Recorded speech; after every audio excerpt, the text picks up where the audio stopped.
Crystal जी के classes तो देखिए जो है आपका 1 जनवरी का जो शिफ्ट था सीडीपी का वो मैंने जो है कल कंप्लीट करा दिया।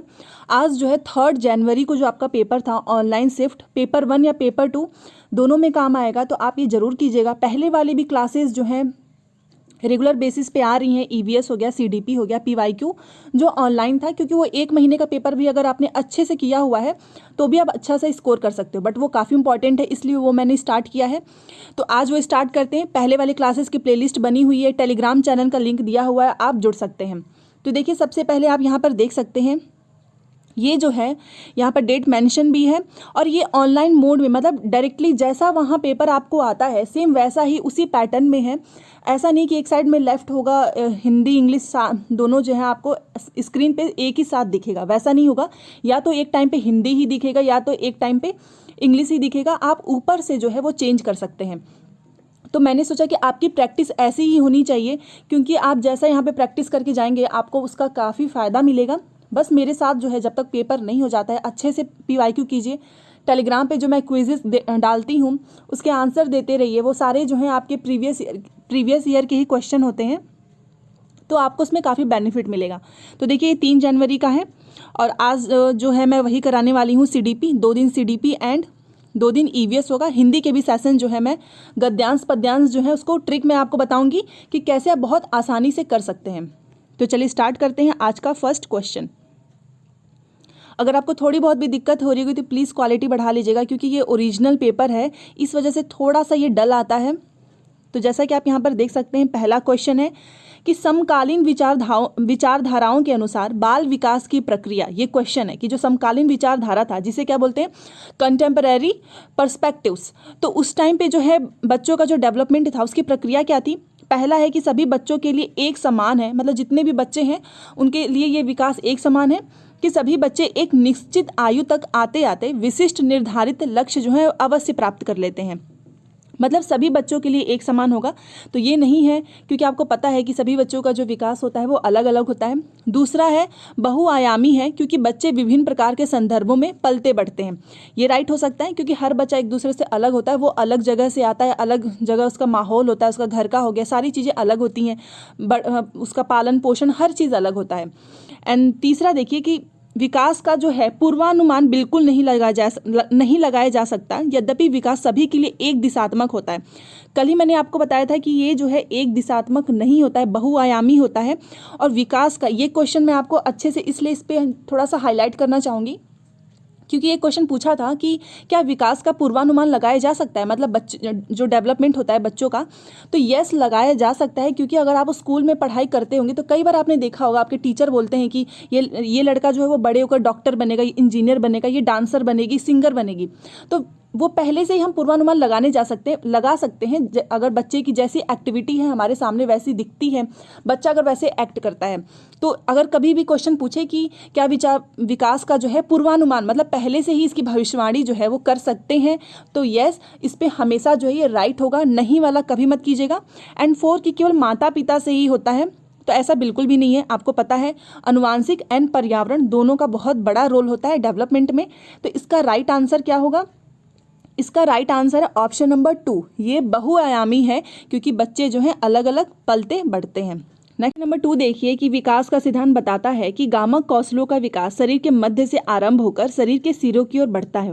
कल मैंने आपको 2 चीज़ें बताई थी, एक शीर्षगामी जिसको बोलते हैं अभी मैं आपको इंग्लिश वाला टर्म भी दिखाऊंगी, पहले हिंदी का समझ लीजिए। शीर्षगामी का मतलब सिर से पैर की ओर विकास होता है, और अधोगामी का मतलब केंद्र से बाहर की ओर, मतलब सबसे लास्ट में बच्चा जो है अपनी उंगलियों से जो है, आपने नोटिस भी किया होगा कि बच्चा लास्ट में ही हाथ से जो है कुछ पकड़ना सीखता है, वो पहले पकड़ भी नहीं पाता है। तो इसका राइट आंसर होगा ऑप्शन नंबर 3 अधोगामी। जिस अगर आप इंग्लिश में देखें, सिफेलोकॉडल का मतलब सिर से पैर की ओर विकास होता है, एंड प्रॉक्सिमो डिस्टल का मतलब केंद्र से बाहर की ओर। तो ये है ऑप्शन नंबर 3, ये जो है इसका राइट आंसर है अधोगामी। तो क्वेश्चन नंबर 2 हो गया। अब नेक्स्ट क्वेश्चन पे चलते हैं, क्वेश्चन नंबर 3, विकास की किस अवस्था में बच्चे कल्पनाशीलता वाले खेल में सक्रिय रूप से भाग लेते हैं।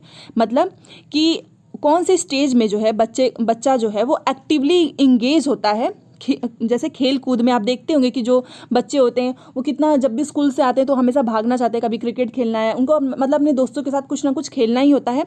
तो वो कौन सी अवस्था में होते हैं? प्रारंभिक बाल्यावस्था में होते हैं। ये आप याद रखिएगा। ये कुछ जो चीज़ें होती हैं वो आप समझ नहीं सकते हैं, मतलब कि ऐसा नहीं है कि आप इसको हमेशा ही याद रखें, तो इस वजह से ये चीज़ें जो हैं आप लिख लिया कीजिए, सो दैट आप इसको रिवाइज करते रहें। तो जब भी ऐसा कुछ आए कि खेल में सक्रिय रूप से बच्चा जो है कौन सी अवस्था में जो है भाग लेता, मतलब कौन सी अवस्था में होता है जब बच्चा जो है खेल में सक्रिय रूप से भाग लेता है, तो वो है प्रारंभिक बाल्यावस्था। Next question, question number 4। ये क्वेश्चन तो आप सभी को एकदम अच्छे से पता होगा, मैंने कई बार बताया है कि देखिए आप खुद सोचो कि जो 1 जनवरी का शिफ्ट था उसके पहले दिसंबर वाला भी पेपर था, उसमें भी ये पूछा था समाजीकरण वाला, 1 जनवरी को भी पूछा था, 3 को भी पूछा था। तो सीटेट के क्वेश्चन जो है रिपीट होते हैं। तो जो लोग भी अगर नहीं उतना पढ़ना चाहते हैं, कॉन्सेप्ट उनके पास समय नहीं है, वो केवल प्रीवियस ईयर क्वेश्चन भी कर लेंगे। मैं आपको सच बता रही हूँ, आप बहुत अच्छा स्कोर करोगे, आपका पेपर रुकेगा नहीं। निम्न में से कौन सी बच्चों के समाजीकरण की द्वितीयक संस्थाएं हैं? देखिए पहला हमेशा परिवार होता है, उसके बाद से जो भी आए वो सब जो है द्वितीयक हैं। बट अगर आप ऑप्शन में देखें दूसरा, तीसरा, चौथा, तो इस वाले ऑप्शन में नहीं है। ऐसा ही आपको पेपर में करना है। जब भी आपको लगे कि हाँ ऑप्शन तो थोड़ा बहुत जो है गलत लग रहा है, तो आप तुरंत उसको इंग्लिश में चेंज कीजिएगा। कई बार ऐसा होता है। देखिए यहाँ पर दिया है दूसरा, तीसरा, चौथा, इसका मतलब आप यहाँ पे जो है दूसरा, क्योंकि मैंने आपको कल भी बताया था परिवार जो है वो हमेशा फर्स्ट है एंड ये जो तीनों हैं ये सेकंड है। तो ये आपको याद रखना है। Next question, question number 5। और सीडीपी में पियाजे, वाइगोस्की, कोहलबर्ग, ये तीनों थ्योरी अच्छे से रखिएगा, क्योंकि और इनके स्टेजेस हैं। हर स्टेज में जो जो चीज़ें इन्होंने बताई हैं वो आपको याद ही करना है, क्योंकि पेडागोजी आप समझ सकते हैं, ये थ्योरी तो बाकी आपको याद ही करनी पड़ेगी।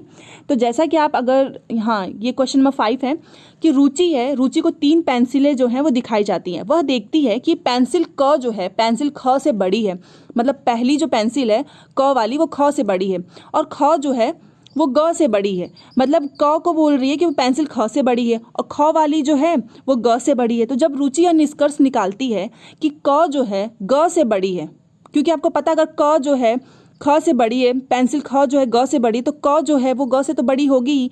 तो वह जीन पियाजे के किस संज्ञानात्मक विकास की विशेषता को दर्शाती है?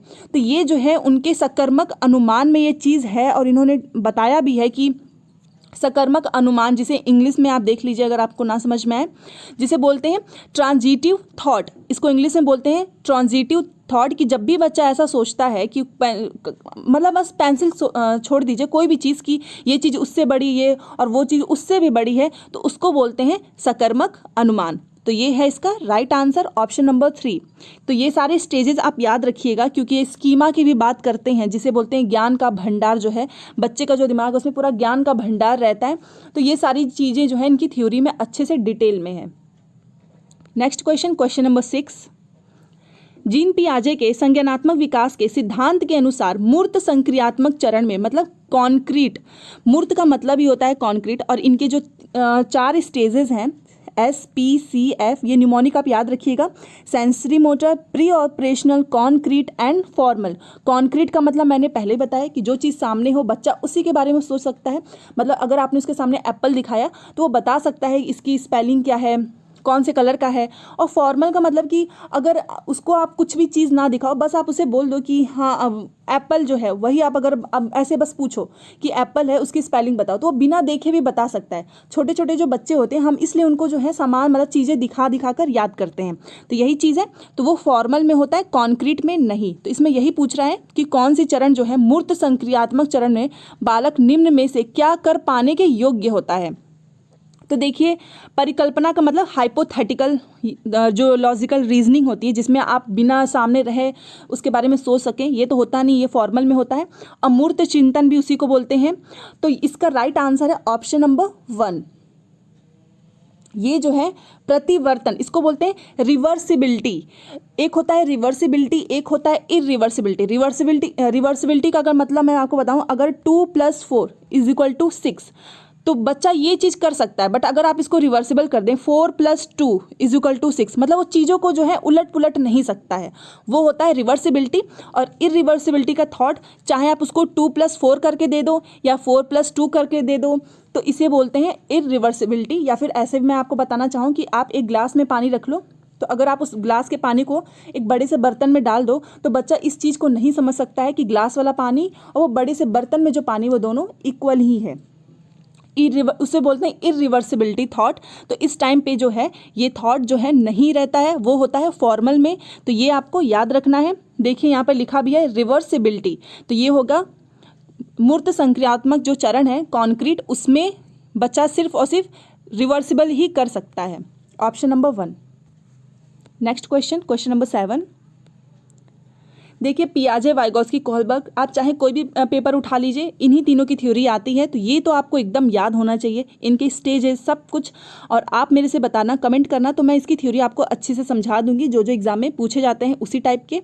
अदरवाइज आप जो है प्रीवियस ईयर भी करते रहोगे तो भी आपके जो है सारे डाउट्स जो हैं क्लियर हो जाएंगे, बिकॉज मैं एक्सप्लेन करती हूँ।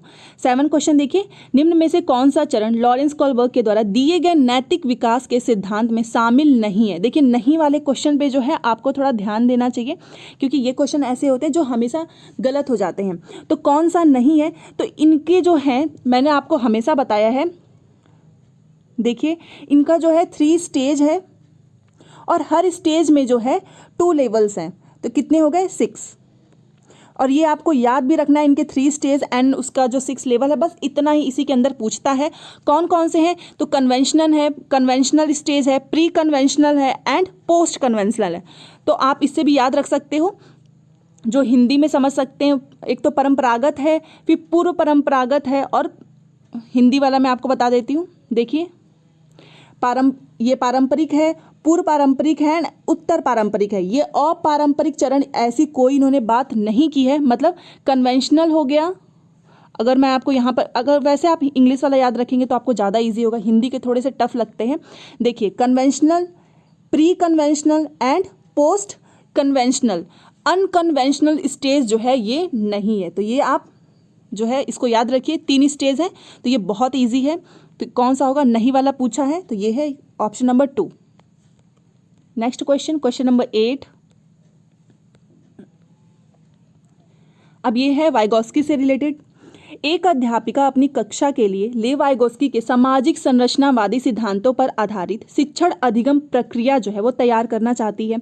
उसे निम्न में से किसके प्रयोग से बचना चाहिए। देखिए लेव वाइगोस्की ने जो है सांस्कृतिक जो है कल्चरल उसकी बात की है, सामाजिक अधिगम का सिद्धांत है। अगर कहीं भी पूछे कि सामाजिक अधिगम का सिद्धांत जो है किसने दिया है, तो वो लेव वाइगोस्की ने ही दिया है।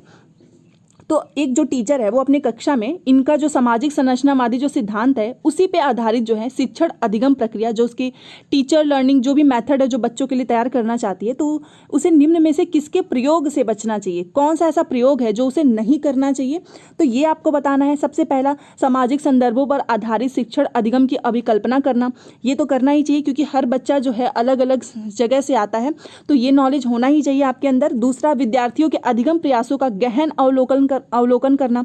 ये भी करना चाहिए कि आप जो विद्यार्थी हैं जो भी वो सीख रहे हैं उसके बारे में आप अच्छे से ऑब्जर्व करो। तीसरा है कि अधिगम के आकलन के लिए मानकीकृत परीक्षाओं का इस्तेमाल। ये बिल्कुल भी नहीं करना है कि आप एक जो है स्टैंडर्ड जो है वो फिक्स कर दीजिए हर बच्चे के लिए। आप खुद सोचो कि आप एक स्कूल में टीचर हो, वहाँ पे कोई कमज़ोर भी है कोई तेज भी है, तो अब क्या आप सबको एक जैसे ही क्वेश्चन दोगे? नहीं, ऐसा बिल्कुल भी नहीं करना है। हर बच्चे को, अगर किसी बच्चे को 0 से नहीं आ रहा तो उसे 0 से सिखाइए। किसी को अगर जो है 10 तक आ गया तो आप उसके आगे का सिखाइए। तो कहीं भी अगर ऐसा लगे कि मानकीकृत परीक्षाओं का इस्तेमाल, इसका मतलब ही ये हो गया कि आपने हर एक बच्चे को एक ही लेवल में लगा दिया है। ये बिल्कुल नहीं करना है। 4 है कि अनुसार पाड़ का प्रयोग। पाड़ का मतलब स्कैफ फोल्डिंग, तो ये तो इन्होंने बोला ही है, एक टेम्परेरी हेल्प, कि बच्चा अगर कोई चीज़ नहीं कर पा रहा है तो आप थोड़ा बहुत अगर उन्हें हेल्प कर दें तो बच्चा उस काम को सीख जाता है। तो ऑप्शन नंबर 3 इज़ राइट। ये जो है किसी को भी नहीं करना चाहिए कि एक मानकीकृत परीक्षा आप इस्तेमाल करें। Question number 9। क्वेश्चन नंबर 9 है कि लेव वाइगोस्की ने अपने सामाजिक संरचनावाद सिद्धांत में निम्न में से किसी विद्यार्थियों में अधिगम को सुसाध्य करने हेतु उपयुक्त बताया है। पहला है कि सहकर्मी सहयोगिता, दूसरा है सांस्कृतिक उपकरणों का अहस्तक्षेप। उन्होंने तो हस्तक्षेप बताया, इसमें लिख दिया अहस्तक्षेप, मतलब देखिए नॉन इंटरफेरेंस, बल्कि इन्होंने तो बोला है कि इसको इंटरफेरेंस करना चाहिए। पहला जो है पीयर कोलैबोरेशन, सहकर्मी सहयोगिता का मतलब पीयर कोलैबोरेशन का मतलब आप बच्चा जो है एक दूसरे के सहयोग में सीखे। तीसरा रट कर याद करने पे बल, ये भी नहीं।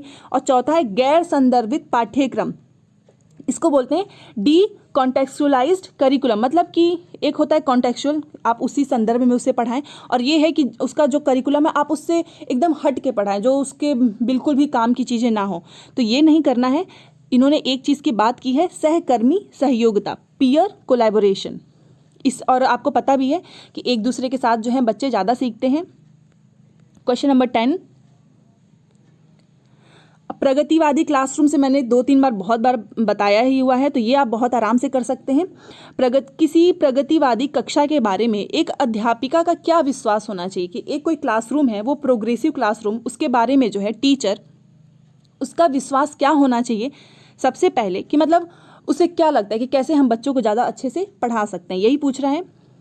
कक्षा हमेशा कठोर नियंत्रण में रहे और सिर्फ अध्यापक को निर्देश देने चाहिए। ये क्वेश्चन हमेशा जो है जब भी पूछे तो आपको गलत ही करना है। क्यों? क्योंकि क्लासरूम जो है वो टीचर सेंटर्ड नहीं होना चाहिए, वो क्या होना चाहिए, चाइल्ड सेंटर्ड, जिसमें बच्चा जो है केंद्र में रहे। और इसमें बोला है कि सिर्फ अध्यापक ही निर्देश दे और बहुत कठोर हो, तो उसमें तो बच्चा वैसे भी नहीं सीखेगा। दूसरा, अधिगम केवल कक्षा में ही होता है, नहीं, हमें हमेशा जो है स्कूल की जो शिक्षा है उसको वास्तविक दुनिया से जोड़ना चाहिए, वैसे सिखाना चाहिए। ये नहीं कि जो किताब में लिखा वही पढ़ा रहे हो।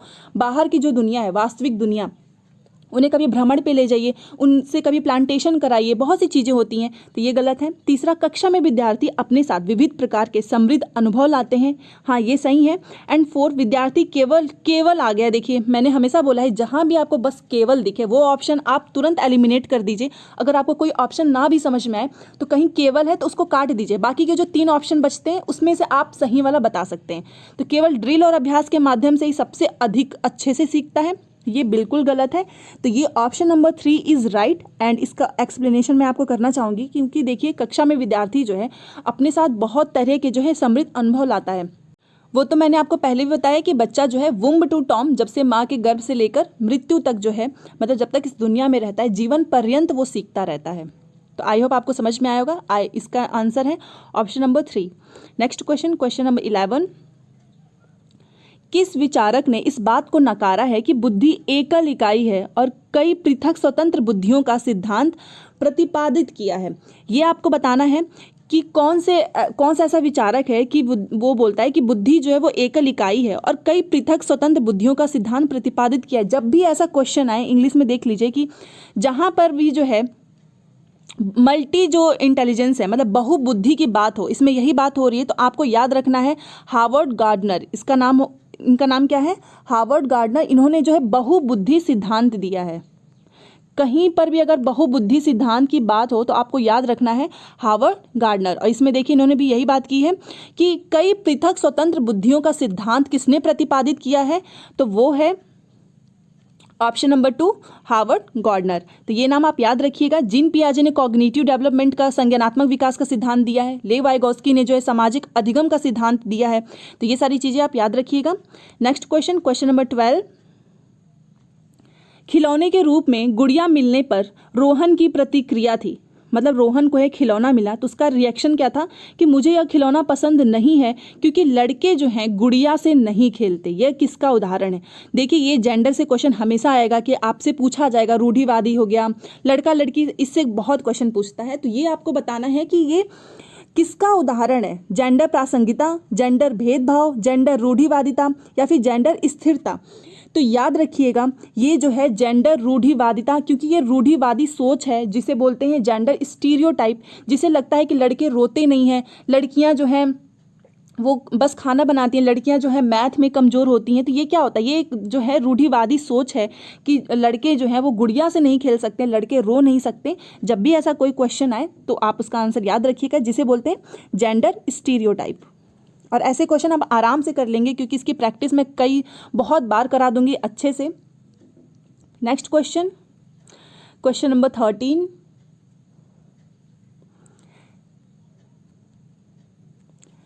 तो देखिए शिक्षक 1 महीने की अवधि के अंतराल में विद्यार्थियों को निबंध लेखन के लिए कई ड्राफ्ट लिखने के लिए सहयोग देता है। 1 महीने की अवधि में ही यदि यह शिक्षक प्रत्येक विद्यार्थी के सभी ड्राफ्ट को ध्यान में रखता है और उन सभी ड्राफ्ट पर काम करने की प्रक्रिया को भी मान्यता देता है, तो इस प्रकार के मूल्यांकन को क्या कहेंगे? मतलब कि आप टीचर हो और 1 महीने की अवधि में सभी विद्यार्थियों को बोल जाए कि निबंध लिखो, और कई ड्राफ्ट जो हैं उनको आपने हेल्प भी किया लिखने में, और अगर जो है ऐसा प्रत्येक विद्यार्थी के मतलब जो टीचर है वो सभी विद्यार्थियों के ड्राफ्ट को ध्यान में रखे और उन सभी ड्राफ्ट पर जो है काम करने की प्रक्रिया को भी मान्यता देता है, तो आप ऐसा कौन सा मूल्यांकन कर रहे हो? आपको यही बताना है कि आप जो मूल्यांकन कर रहे हो वो कौन सा है, तो वो होता है रचनात्मक। मैं आपको बताना चाहूँगी जिसे बोलते हैं फॉर्मेटिव असेसमेंट। जब भी आप जो है सारे बच्चों से ऐसा काम करा रहे हो, फिर हर बच्चे का जो है कोई भी काम है उसको ध्यान में रख रहे हो, तो उसे याद रखिएगा, फॉर्मेटिव असेसमेंट। तो option number 3 is right. Next question number 14।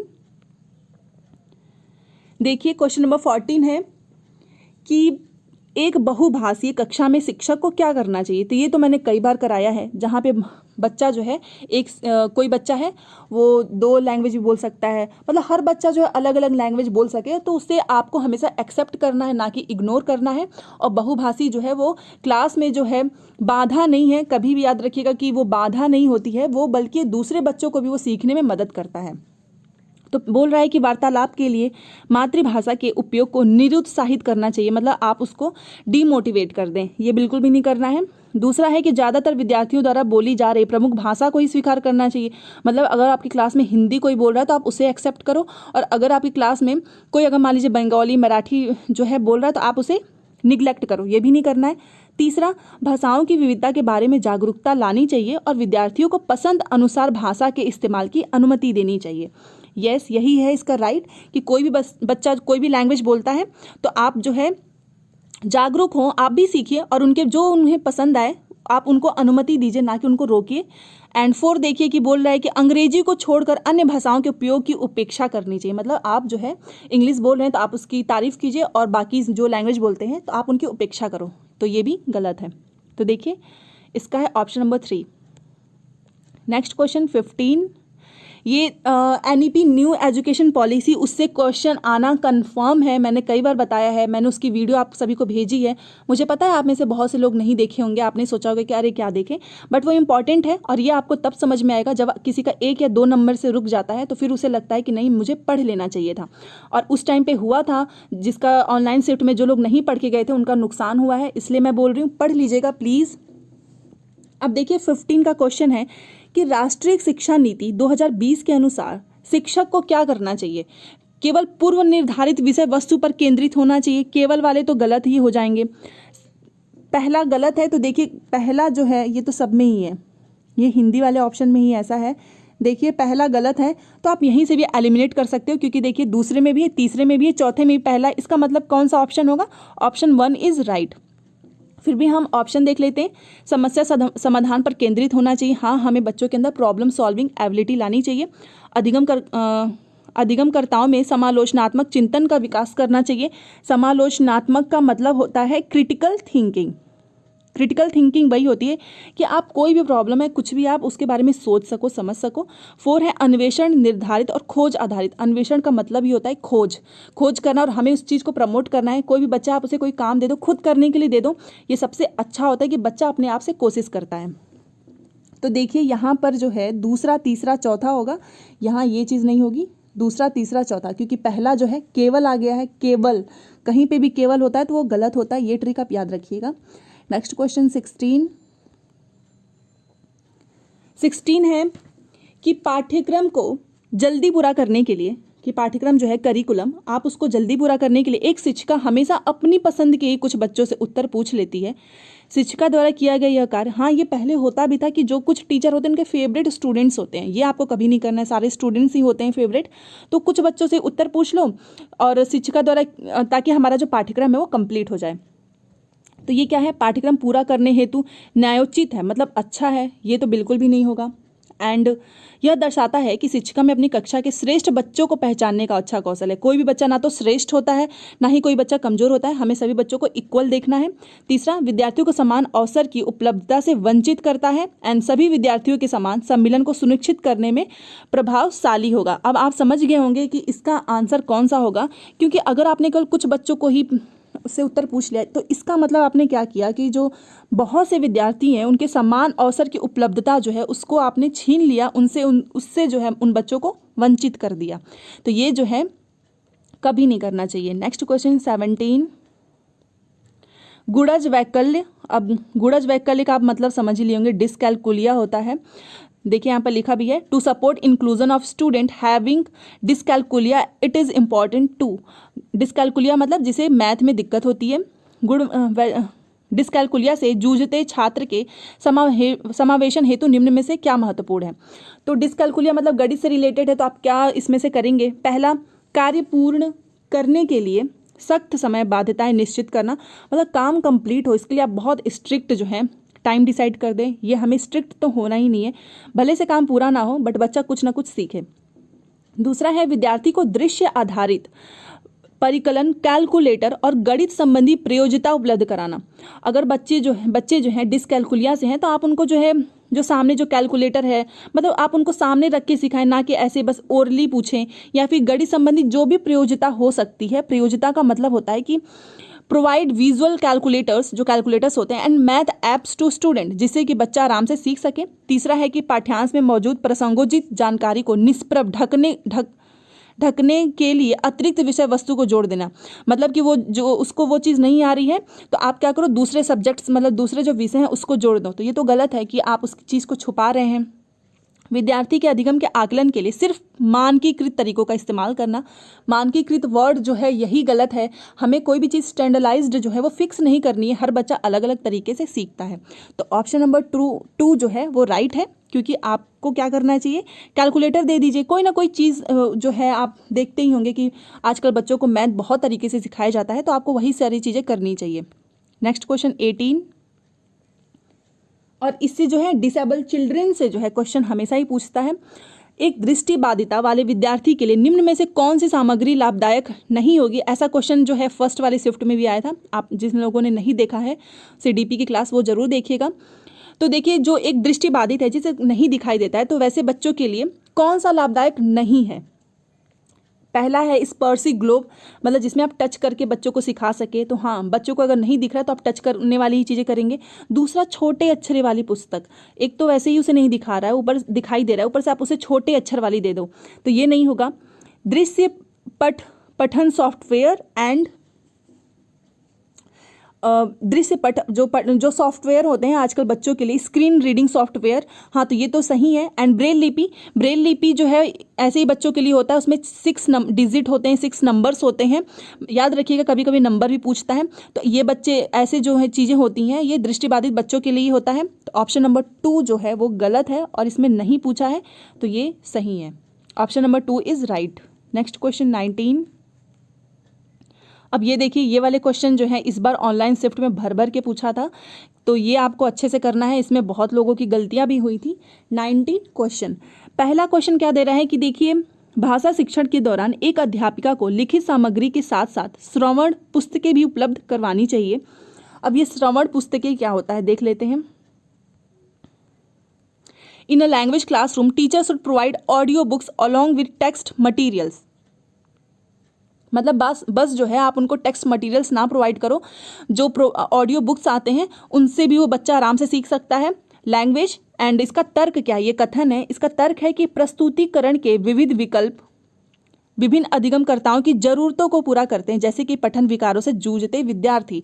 अब अगर आपने नोटिस किया है, ऑडियो जो बुक्स है उसकी ज़रूरत किसको होती है, एक क्लासरूम है, हमें समावेशी शिक्षा को बढ़ावा देना है, जहाँ पर सभी बच्चों को एक साथ पढ़ाना है। तो कुछ बच्चे जो हैं जिन्हें नहीं सुनाई दे रहा है, तो उसके लिए आप ऑडियो बुक्स रखेंगे। और तो नीचे वही चीज़ लिखा है कि इसकी ज़रूरत इसलिए पड़ती है क्योंकि कुछ बच्चे जो हैं इससे जूझते हैं पठन विकारों से। तो ये सही है, दोनों सही हैं। तो ये देखिए दोनों सही, हाँ ये रहा पहले वाले में, और नीचे वाले में लिख रहा है कि इसकी सही व्याख्या नहीं करता। ये गलत है, क्योंकि ये जो है इसकी सही व्याख्या करता है। नेक्स्ट क्वेश्चन 20, एक सृजनात्मक बालक मतलब जो क्रिएटिव बालक होते हैं, जो हमेशा कुछ नया करना चाहते हैं, उसमें कौन कौन से गुण मौजूद होंगे? पहला है अपसारी चिंतन, मतलब डाइवर्जेंट, जो बहुत तरीके से सोच सके, यस। दूसरा है अभिसारी चिंतन, कन्वर्जेंट, जो केवल एक जो है सेंटर में ही सोचे, तो दूसरा नहीं होगा। अब जहाँ दूसरा है, देखिए इन दोनों में दूसरा है, ऑप्शन एक बार देख लेते हैं। ऑप्शन तो सही है। एंड तीसरा अमूर्त चिंतन की योग्यता है। अमूर्त चिंतन का मतलब एब्स्ट्रैक्ट थिंकिंग, अगर वो चीज़ उसके सामने नहीं फिर भी वो उसको सोच सकता है, यस राइट। नवीन आमुख उत्पादन की योग्यता, ability for generating novel products. तो ये मैंने आपको बताया कि बच्चा हमेशा कुछ नया करना चाहता है, तो देखिए पहला भी होगा, दूसरा नहीं होगा, पहला तीसरा चौथा, ये किस में है? Option number 3। Option number 3 is right. Creative बच्चे जो हैं वो अपसारी होते हैं, डाइवर्जेंट होते हैं, ना कि अभिसारी, जिसे बोलते हैं कन्वर्जेंट। ये कई बार मैंने एक्सप्लेन किया है। नेक्स्ट क्वेश्चन 21, ऐसे देखिए फिर से आगे ये कथन वाला और कारण वाला, ये क्वेश्चन आपको करना ही होगा, तो अभी से प्रैक्टिस इसकी अच्छे से कीजिए। कथन में कि कक्षा में मूल्यांकन के लिए शिक्षकों को विविध विधियों का प्रयोग करना चाहिए। आप इवैल्यूएशन कर रहे हो, असेसमेंट कर रहे हो, तो बच्चा को टीचर को जो है विविध विधियों मतलब मल्टीपल जो मेथड्स है वो प्रयोग कीजिए, क्योंकि हर बच्चा जो है एक जैसा ही नहीं होता है। ये तो सही है। अब इसका कारण देख लेते हैं कि एक कक्षा में बच्चे की सफलता और असफलता को केवल पेंसिल पेपर, अब देखिए केवल आ गया, ये गलत है कि आप एक बच्चा जो है उसकी सफलता असफलता को, जो ये रिटन टेस्ट वगैरह होता है उसी के द्वारा सही और पूर्ण रूप, सॉरी ये देखिए मैंने पूरा नहीं पढ़ा, ये मिस्टेक होता है। कई बार ऐसा होता है कि जल्दीबाजी के चक्कर में हम केवल, मैंने देख लिया यहीं पे तो मैं इसको यहीं पे गलत कर देती, इसलिए पूरा पढ़ना जरूरी है। एक कक्षा में बच्चे की सफलता और असफलता को केवल पेपर पेंसिल परीक्षण के द्वारा सही और पूर्ण रूप निर्धारित नहीं किया जा सकता है। तो ये तो इस चीज़ को गलत बता रहा है कि हम केवल पेन पेपर पेंसिल जो ये जो टेस्ट होता है रिटन वगैरह, उससे केवल हम उसकी निर्धारित नहीं कर सकते हैं कि कौन बच्चा सफल है कौन बच्चा असफल है। तो इसका जो है सही है, ये चीज़ कथन भी सही है, कारण भी सही है, इसकी सही व्याख्या करता है। तो ऑप्शन नंबर 1 इज राइट। तो पूरा ऑप्शन हमेशा पढ़िएगा आप भी। क्वेश्चन नंबर 22, किसी संप्रत्यय को मतलब कोई कॉन्सेप्ट है उसको पढ़ाने के लिए एक टीचर जो है विभिन्न उदाहरण प्रस्तुत करती है, बहुत सारे एग्जाम्पल देती है। उसके बाद विद्यार्थियों को उन उदाहरणों जो एग्जाम्पल्स हैं उसके द्वारा एकत्रित जानकारी के आधार पर नियम निर्धारित करने को कहती है। इस क्रिया में अध्यापिका किस अधिगम का इस्तेमाल कर रही है? अगर आप इसको ध्यान से पढ़ें तो इसमें एग्जाम्पल्स की बात हो रही है, और जहाँ भी एग्जाम्पल्स अगर कभी भी आ गए तो वो हमेशा जो है आगमनात्मक होता है। आगमनात्मक का मतलब कि आप टीचर हैं, आप किसी क्लास में कुछ पढ़ा रहे हैं, तो सबसे पहले एक डेफिनीशन भी आपको देना है, तो उसके लिए आप पहले उदाहरण देंगे, उसके बाद से आप उसको परिभाषा लास्ट में बताएंगे। इसे बोलते हैं आगमनात्मक। और निगमनात्मक का मतलब होता है कि आप उसको पहले नियम बता दें और लास्ट में आप उसे एग्जाम्पल्स दें। इसको याद करने की ट्रिक मैं आपको बता देती हूँ। देखिए ये देखिए जो है इसका स्टार्टिंग में देखिए निगम है, तो इससे आप याद रख लिए नियम, जिसे रूल बोलते हैं। और आगमन, आ देखिए ये आ है, तो ये पहले आपको क्या दिख रहा है? तो उदाहरण। तो आप इसे याद रख सकते हैं। कहीं आगमनात्मक का मतलब पहले उदाहरण देना है और निगमनात्मक का मतलब पहले नियम देना है, जिसे इंग्लिश का बता देती हूँ, डिडक्टिव एंड इंडक्टिव। बट आप हिंदी का याद रख सकते हैं आसानी से। आगमनात्मक का मतलब उदाहरण से परिभाषा की ओर जाना है और निगमनात्मक का मतलब नियम से परिभाषा की ओर जाना है। तो अब आपको समझ में आ गया होगा। और ये टर्म्स पूछता भी है, डायरेक्ट पूछ देगा आगमनात्मक में क्या करते हैं, तो पहले आप उदाहरण देते हैं फिर परिभाषा। निगमनात्मक में क्या करते हैं, तो पहले ही आप उसको जो है नियम वगैरह बता दोगे, उसके बाद से आप उसको सीधे जो है उदाहरण देंगे। जैसे मैथ का ही समझ लीजिए, कोई कैलकुलेशन समझानी होती है तो अगर आप पहले उदाहरण दे रहे हैं तो वो हो गया आगमनात्मक। आई होप आपको समझ में आया होगा। और इसमें यही पूछ यही रहा है कि बहुत सारे उदाहरण प्रस्तुत कर रही है कोई भी कॉन्सेप्ट पढ़ाने के लिए टीचर, तो इसका मतलब वो आगमनात्मक विधि का इस्तेमाल कर रही है। 23, अब 23 देखिए, कक्षा नियमन में विद्यार्थी की सहकारिता हेतु एक अध्यापक को क्या करना चाहिए? मतलब कक्षा में एक विद्यार्थी की जो है सहकारिता को बोलते हैं कोऑपरेशन, जिसमें आप बच्चे को जो है कोऑपरेट करें, थोड़ा सा उनकी हेल्प करें। तो उसके लिए क्या करना चाहिए? सबसे पहला देखिए, स्वयं ही कठोर और अटल नियमों का निर्धारण तो ये सारी चीज़ें जो हैं वो पहले ही गलत होती है। जो शब्दावली है कि कठोर एंड अटल, तो ये गलत है। दूसरा है कि विद्यार्थियों के दुर्व्यवहार के बारे में अभिभावकों से बार बार शिकायत करो। ये हमें कभी नहीं करना चाहिए कि कुछ भी बच्चा गलत किया आपने उसके पेरेंट्स से शिकायत कर दी। पहले आप जानिए तो कि बच्चे ने गलती क्यों की है। तीसरा, मापदंडों का पालन न करने पर विद्यार्थियों की भत्सरना, मतलब अगर कोई बच्चा कोई रूल फॉलो नहीं करना है तो आप उसके लिए क्या करो, भत्सरना का मतलब क्या होता है, रिप्रिमेंट, मतलब आप उन्हें पनिशमेंट करो। एंड 4, मापदंडों और नियमों को स्थापित करते समय विद्यार्थियों की सहभागिता, यही जो है इसका राइट आंसर है। देखिए 23 का 4 कि आप कोई भी मापदंड बनाएं, नियम बनाएं, तो बट उसको स्थापित करते समय हमेशा विद्यार्थियों की जो है सहभागिता जो है जरूरी है। कोलैबोरेशन मतलब विद्यार्थियों के साथ बनाएं, क्योंकि विद्यार्थियों के लिए बन रहा है तो आप उनको जो है सहभागी बनाओ, सहभागिता बनाओ। कोई भी नियम बनाना है, कोई भी मापदंड बनाना है, तो ये है इसका right answer. Next question number 24। And अगर आपको वीडियो पसंद आ रहा होगा तो प्लीज़ चैनल को भी सब्सक्राइब कीजिए, चैनल से जुड़े रहिए। इसमें आपका कोई नुकसान नहीं होने वाला है, फ़ायदा ही होगा, क्योंकि सारी चीज़ें मैं आपको अच्छे से एक्सप्लेन करके बताऊंगी। जैसे जैसे मैंने चीज़ें की थी उस टाइम पे ऑनलाइन एग्ज़ाम के लिए, मैंने कैसे अपना क्लियर किया था सीटेट, तो इसमें आपका फ़ायदा ही होगा। 24, वह विकल्प चुनिए जो उन संदर्भों का सही चुनाव करता है जिनमें बच्चों के लिए अधिगम हो पाता है। मतलब आपको ये चीज़ें जो है बतानी है कि कौन सी ऐसी चीज़ है जिसमें बच्चा जो है सीख पाता है कुछ अच्छी चीज़ें। पहला है खेल कूद। हाँ, हमेशा बच्चों को खेलने के लिए जो है हमें मोटिवेट भी करना चाहिए कि वो स्पोर्ट्स में, उससे उनका जो है फिजिकल तो फिट होते ही हैं, मेंटली भी वो फिट होते हैं। दूसरा घर, एंड तीसरा है जो है कक्षा कच। का राइट आंसर है ऑप्शन नंबर 3। क्यों? क्योंकि देखिए एक बच्चे को अगर आपको कुछ सिखाना है तो उसे खेलना भी चाहिए, वो घर से भी सीखता है, वो क्लासरूम में अपने जो उनके क्लासमेट होते हैं, जो उनके फ्रेंड होते हैं, उनसे भी सीखता है। तो ये जो है बहुत अच्छी चीज़ है, ये सारी चीज़ें फॉलो करनी चाहिए। तो ऑप्शन नंबर 3, 1, 2, 3 तीनों सही हैं। नेक्स्ट क्वेश्चन नंबर 25 में है कि निम्नलिखित में से कौन सी तकनीक छात्रों में समस्या समाधान कौशलों के विकास हेतु प्रभावशाली नहीं है। नहीं वाला बताना है, मतलब गलत वाली चीज़ें बतानी है कि कौन सी ऐसी तकनीक है जिससे जो है बच्चा जो प्रॉब्लम सॉल्विंग जो स्किल्स होता है उसमें वो उसको इफेक्टिव नहीं बनाता है। तो देखिए पहला है कि मुद्दों पर चर्चा को सुसाध्य करना और छात्रों को चर्चा में भाग लेने के लिए प्रोत्साहित करना, ये राइट है। हमेशा हमको मोटिवेट करना है उनको कि वो भाग लें। समस्या को हल करने के लिए छात्रों को विचार मंथन एवं विचार उत्पन्न करने के लिए प्रोत्साहित करना, ये भी राइट है। आप उन्हें जो है हमेशा एप्रिसिएट कीजिए सोचने के लिए। तीसरा है समस्या का समाधान खोजने के लिए छात्रों को विविध प्रकार की शिक्षण सामग्री प्रदान करना।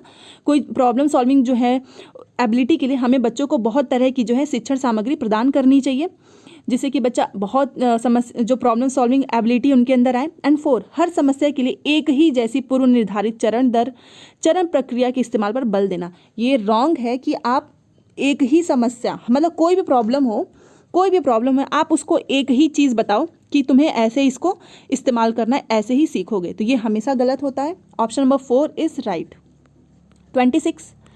26 है, और हमेशा जो है सीडीपी में 30 क्वेश्चन ही आएंगे। एक दिन में 30 क्वेश्चन जो है एनफ है, बिकॉज आपको और भी दूसरे सब्जेक्ट्स भी पढ़ने होते हैं। तो आप अपना जो है, मुझे पता है समय आपका बहुत कीमती है, बट यहाँ पर अगर आप अपना समय इन्वेस्ट कर रहे हैं तो आपको फ़ायदा होगा, ना कि नुकसान। तो बहुत से लोग जो हैं वो बस बोलते हैं कि ये प्रीवियस ईयर कराइए, वो कराइए, बट वो लोग वीडियो देखते ही नहीं है। पूरा वीडियो भी नहीं लोग देखते हैं, बहुत कम ही लोग हैं जो पूरी वीडियो देखते हैं। 26 देखिए, निम्न में से कौन सा एक संरचनावादी कक्षा का अभिलक्षण है। संरचनावादी किसे बोलते हैं? कंस्ट्रक्टिविस्ट, जहाँ पर जो है मल्टीपल चीज़ें, मतलब बहुत बच्चे जो हैं वो नई नई चीज़ें कर रहे हैं, नई नई चीज़ें सीख रहे हैं, तो उसका कौन सा है ये आपको बताना है। पहला है अधिगम प्रक्रिया में अधिगमकर्ताएं जो है निष्क्रिय होते हैं, मतलब वो एक्टिव नहीं होते हैं। तो ऐसा नहीं है, बच्चे एक्टिव रहते हैं, ये गलत है। दूसरा है पाठ्य पुस्तक को यंत्रवत याद करने पर अत्यधिक महत्व दिया जाता है। संरचना जो भी ये ऐसे संरचनावादी जो कक्षा होता है उसमें याद करने पे बल नहीं दिया जाता है। तीसरा है कक्षा में बच्चों को प्रश्न पूछने के लिए प्रोत्साहित नहीं किया जाता है, ये भी गलत है। बच्चे जितना ज़्यादा क्वेश्चन पूछेंगे वो क्लास जो है उतनी ही प्रोग्रेसिव होती है। 4 है कक्षा कक्ष में बच्चों के पिछले अनुभवों का उपयोग नए ज्ञान की संरचना के लिए किया जाता है, ये राइट है। क्योंकि क्लास में जो है आप बच्चा जो है मान लीजिए क्लास 3 में पढ़ रहा है, तो 2 में जो भी उसने एक्सपीरियंस किया है उसका उपयोग, मतलब 2 में जो भी चीज़ें वो सीखा है तो आप उसका यूज़ नए ज्ञान की जो रचना है उसके लिए किया जाता है। आप ऐसा तो नहीं है कि आप सीधे 10th में चले जाएंगे और जो पीछे की जो चीज़ें आपने पढ़ी हैं वो काम ही ना आए। हम शुरू से मैथ जो पढ़ते हैं, हिंदी पढ़ते हैं, वर्णमाला से लेके हम लोग पूरी सेंटेंस बनाते हैं, तो पिछले अनुभव का उपयोग जो है वो नए ज्ञान की संरचना के लिए किया जाता है। Option number 4 is right. Question number 27 देखिए, कौन सी विचारधारा जो है वो बच्चों के अधिगम में अवरोधक है, मतलब बाधा डालती है, वो बताना है। पहला, त्रुटियां अधिगम की प्रक्रिया का ही एक हिस्सा है। यस, बच्चे गलतियां करते हैं, उनसे सीखते भी हैं। दूसरा, अधिगमकर्ताओं के लिए त्रुटियां करना एक लज्जाजनक कार्य है, मतलब बच्चे ने कोई गलती कर दी तो उसने बहुत गलत काम किया, शर्मिंदगी की बात है, और ये जो है बाधा है। कभी भी हमें बच्चों को क्लास में ऐसे सबके सामने डांटना नहीं चाहिए, फिर वो बोलना बंद कर देते हैं। तो ऑप्शन नंबर 2 इज राइट। तीसरा देख लेते हैं, त्रुटियां अधिगमकर्ताओं की संकल्पनात्मक समझ में अंतरालों की जानकारी देते हैं। हाँ, ये सही है, बच्चे गलतियां करते हैं बट उनकी समझ भी जो है विकसित होती है। 4 है, अधिगमकर्ताओं को डांट के भय के बिना त्रुटियां करने के लिए मौका मिलना चाहिए, मतलब आप बच्चों को डांटो मत, प्यार से समझाओ कि अगर तुम गलती भी करती तो कोई बात नहीं। तो ये भी सही है, तो option number 2 is right. Next question 28, निम्न में से कौन सा बाह्य अभिप्रेरणा का एक उदाहरण है। देखिए, अभिप्रेरणा का मतलब होता है मोटिवेशन, एक होता है इंटरनली, एक होता है एक्सट्रिंसिक, मतलब बाह्य अभिप्रेरणा। तो इसका उदाहरण आपको बताना है। पहला है कि अपने अधिगम को दृढ़ करने के लिए शोध करते समय विभिन्न स्रोतों की सहायता लेता है, ये नहीं होगा, ये बाह्य अभिप्रेरणा का उदाहरण नहीं है। दूसरा, क्योंकि इंटरनल मोटिवेशन वो होता है जो आपको कोई काम करने के लिए खुद से मतलब मोटिवेट करे, और एक्सटर्नल मोटिवेशन वो होता है जो कोई बाहरी चीज़ जो है, मान लीजिए कि बाहर अगर आपको कोई कुछ दे रहा है, कोई इनाम दे रहा है, तो आप उस वजह से आप वो काम करने के लिए जो है मोटिवेट रहें, तो उसे बोलते हैं बाह्य अभिप्रेरणा। दूसरा है, नगद इनाम पाने हेतु रेयान एक परियोजना के लिए विभिन्न स्रोतों से खोज करता है, तो ये देखिए यही होगा, क्योंकि इंटरनली मोटिवेशन जो होता है वो हम खुद के लिए करते हैं, ना कि कोई बाहर से कोई चीज़ हमें मिले तो हम करें। तो ये होगा ऑप्शन नंबर 2, कि अगर आप कोई भी काम, अगर आपको कोई अवार्ड, कोई मान लीजिए पता चले कि आपको पैसे मिलने हैं इस काम के लिए, तो आप उस काम को कर रहे हो इस वजह से केवल, तो वो होता है बाह्य अभिप्रेरणा, मोटिवेशन।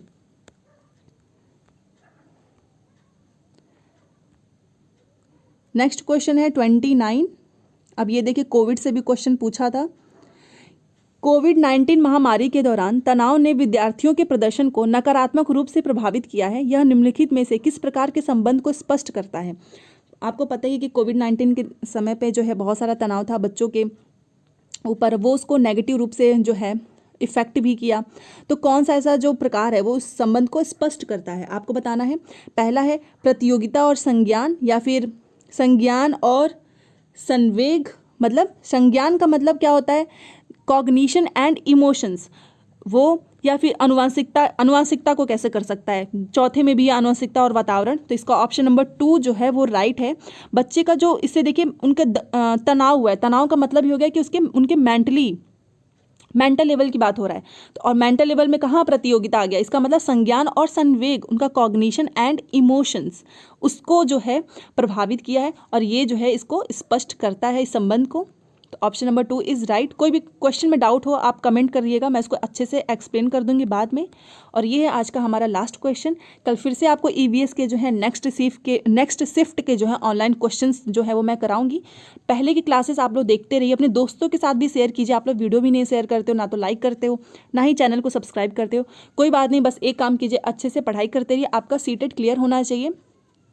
तो ये है 30 अधिगम अधिक सार्थक और प्रभावशाली होता है, मतलब अधिगम जो है लर्निंग बच्चों की वो बहुत मीनिंगफुल एंड प्रभावशाली होता है अगर वह मुख्यतः किस पे हो। तो ये तो आपको अब पता ही चल गया होगा, शिक्षक निर्देशित ये कभी नहीं होना चाहिए, आपको नहीं सीखना, आपको बच्चों को सिखाना है। सहपाठियों द्वारा निर्देशित, पाठ्य पुस्तक केंद्रित भी नहीं होता है। स्वनिर्देशित, इसका मतलब सेल्फ डायरेक्टेड। देखिए, अगर आप पढ़ा रहे हो बच्चों को और आप खुद ही सारे निर्देश दे दोगे तो क्या बच्चा सीखेगा? नहीं सीखेगा, वो तो आपकी चीज़ों को फॉलो करेगा। सहपाठियों द्वारा निर्देशित, मतलब अगर कोई भी बच्चा है, आप ही समझ लीजिए, आप हर चीज़ अपने दोस्तों के कहने पे करोगे तो ये भी इसका मतलब आप तो कुछ चीज़ें आपने कुछ समझी ही नहीं, उसमें बच्चा समझता थोड़ी ना है। कब हम कोई भी चीज़ सीखते समझते हैं, जब हम उस काम को खुद करते हैं। तो इसका राइट आंसर है स्वनिर्देशित, सेल्फ डायरेक्टेड। बच्चा खुद को डायरेक्ट करे कि उसको कैसे क्या करना है, ना कि उसके हर टाइम उसके पेरेंट्स, उसके जो टीचर्स हैं, उसके दोस्त बताएं। तो ये है स्वनिर्देशित राइट है, जिसे बोलते हैं सेल्फ डायरेक्टेड।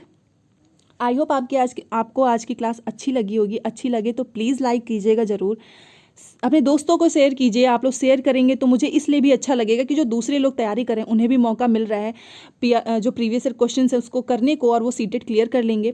चैनल से जुड़े रहिए जब तक आपका एग्जाम नहीं हो जाता है। उसके बाद भी अभी आपकी सीटेट जो है वही आपकी जो है लास्ट जर्नी नहीं है। इसके बाद आपको केवीएस देना है, बहुत सारे एग्जाम्स देने हैं जिसमें आप गवर्नमेंट टीचर बन पाएँ, तब जाकर आपकी जर्नी जो है कंप्लीट होगी। टेलीग्राम में जो भी क्विज़ मैं डालती हूँ उसके आंसर दिया कीजिए। डेली ऐसे ही क्लासेस होंगी, क्लास एक दिन भी बंद नहीं होगा, रेगुलर होगा, चाहे सैटरडे हो संडे हो, कोई एक दिन भी मेरी तरफ से कोई छुट्टी नहीं है। अभी छुट्टी मत मनाइए।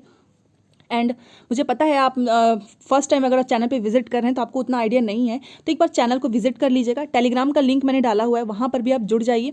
और फर्स्ट टाइम चैनल पे जुड़े हैं तो प्लीज़ चैनल को भी सब्सक्राइब जरूर कीजिएगा। Thanks for watching.